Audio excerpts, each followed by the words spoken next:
A taxa Selic alcançou os 15% esta semana, é o maior índice dos últimos 20 anos. E o impacto vai muito além do mundo dos investidores, viu? Para entender esse cenário, o reflexo real dessa alta, eu converso com o analista econômico Ricardo Júlio Rodil. Boa noite, Rodil. Obrigada pela sua presença aqui no RF News. Eu agradeço, boa noite. Vamos Bom, lá tentar entender, né? esclarecer as coisas.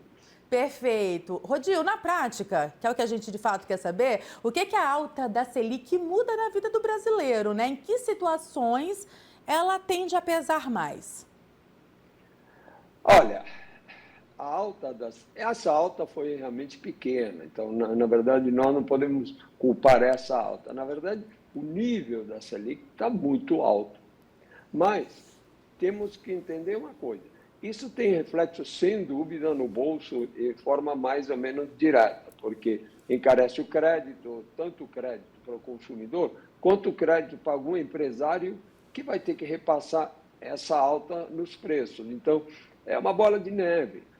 Agora, tem que lembrar bem uma coisa: não se pode falar que o Banco Central seja culpado.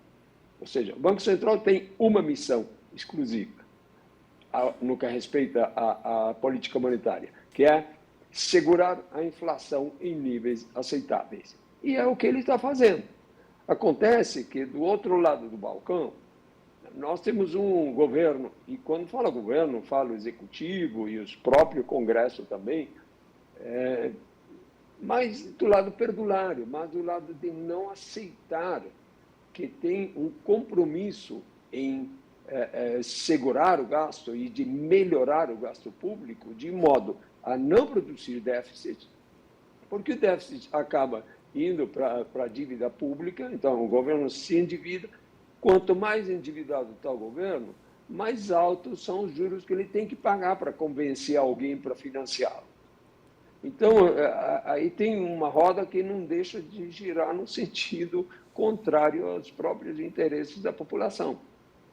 E com a Selic mais alta, o brasileiro deve evitar dívidas e aquele que já está endividado, o que pode fazer, se é que pode fazer alguma coisa nesse momento? Olha, evitar dívidas é um princípio geral, certo? Logicamente, quando você vai comprar um carro, algum bem durável, você fatalmente tem que financiar isso, mas evitar dívida para o consumo do dia a dia seria uma regra geral. Acontece que não está fácil, porque o salário está acabando antes do mês. Então, de alguma maneira, você tem que fazer frente aos gastos normais de qualquer lar.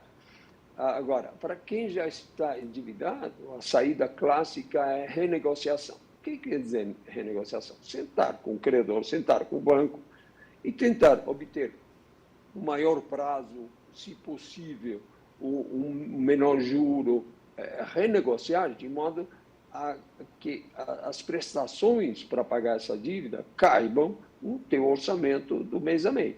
Claro que com uma Selic e com juros, vamos falar dos juros em geral, nessas alturas, isso fica uma tarefa cada vez mais difícil, mas é o que tem que, pelo menos, tentar de ser feito, a renegociação.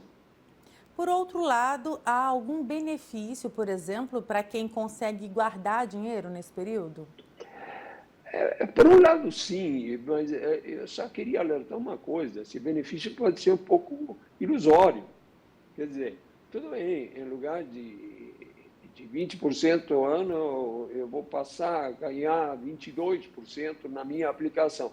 Sim, mas de outro lado, eu tenho uma inflação que está corroendo esse ganho. Então, o ganho pode não ser assim tão líquido e certo. Quer dizer, a taxa de juros aumentou, então eu vou ganhar mais porque eu tenho um dinheiro aplicado. Sim, mas esse dinheiro vai comprar não esse X a mais que você está ganhando. Por quê? Porque os preços também estão aumentando do outro lado. Então, tem que ter cuidado com isso, tem que olhar qual que é realmente o que nós chamamos de ganho real, certo? Eu ganhei 2% a mais, de 20 para 22, ou a inflação comeu 1 ou 1,5 desse. Então, quanto eu ganhei de verdade? Eu ganhei 0,5 a mais, certo? Isso a pessoa tem que ter cuidado. E tem outra coisa, cada vez são menos as pessoas que têm alguma coisa para poupar nessa circunstância.